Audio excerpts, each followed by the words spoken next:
Mga kapamalandong, kumusta? Unsa man ang mga kalisdanan nga imong nasinati karon? Nining panahon sa pandemya, nagkalain-lain nga mga kalisdanan ang atong nasinati. Tingali usa ka niini nga apektado ni maong pandemya. Adunay mga tawo nga naglisod sa ilang mga panginhanglanon matag adlaw. Pagkaon, biste, kwarta, ug uban pa. Ilabi na kung hisgutan nato ang ato ang panglawas.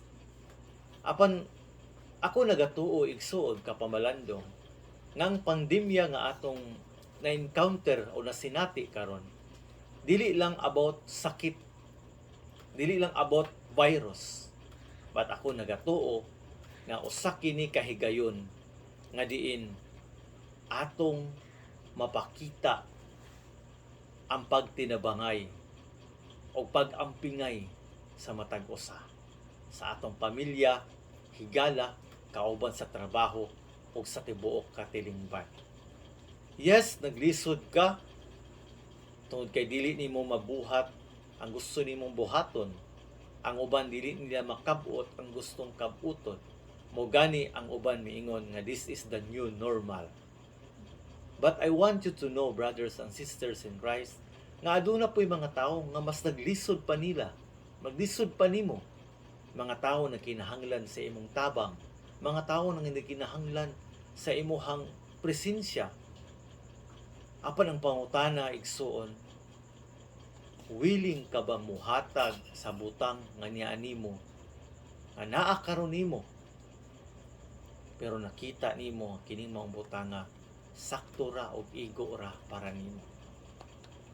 Sa Old Testament, sa 1 Kings chapter 17, adunay usa ka istorya sa usa ka babaeng byuda o usa ka propeta. Diin kining maong propeta gipaadto sa Ginoo, gipaduol sa Ginoo nining babaeng byuda.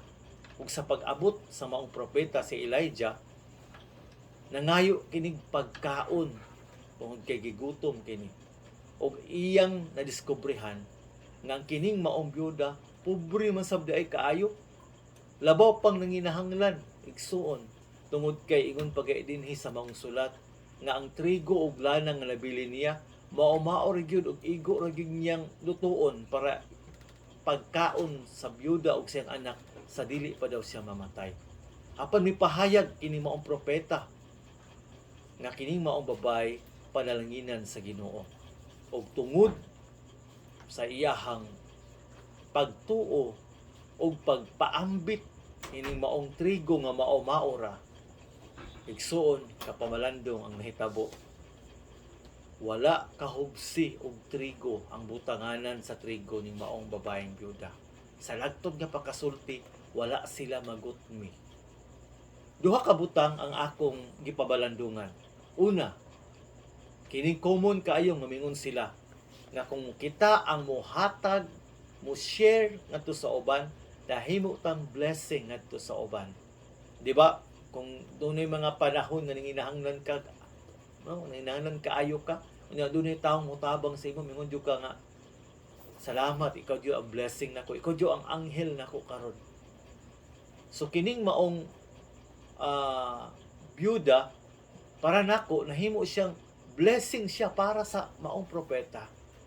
Apan igsoon sa ikaduha akong pamalandong, akong diskubrehan nga dili lang ang gahatag mo naghatag mo nahimong blessing sa iyang gihatagan, kundi kadtong tao nga iyang gihatagan mahimo usab nga blessing para niya. Panalitan kung doon na kay tao nga gitabangan karon igsoon, ilabi na kung tabangunon po ka pero nitabang gihapon ka. Yes, nahimo kang blessing ngadto sa maong tao nga imong gitabangan. But ako nagatuo pod nagatong tao nga imong gitabangan, nahimo tong blessing para nimo. Giandam to sa Ginoo para nimo. Sama ni maong byuda, wala siya kahubsi sa iyang trigo tungod kay si Elijah nahimong blessing para niya. Igsoon ning atong panahon karon, hinaot unta na kita mahimong blessing ngadto sa uban. o atong hunahunaon sa panahon nga naitawong nanginahanglan nato, kini mga tawhana nahimo usab nga blessing para nato. Hi, my name is Brother Alex Lim, o daghang kayong salamat sa pagsunod sa akong video. Kung na-bless kay igsoon, please share, please like, please subscribe my YouTube channel, Brother Alex Lim, and please follow my Facebook page, Brother Alex Lim. Hantod sa sunod higayon, makita-kita ta kapabalandong, ako na lamang moingon, kung ang Diyos dapig kanato, kinsay makigbatok kanato. God bless you, brothers and sisters in Christ.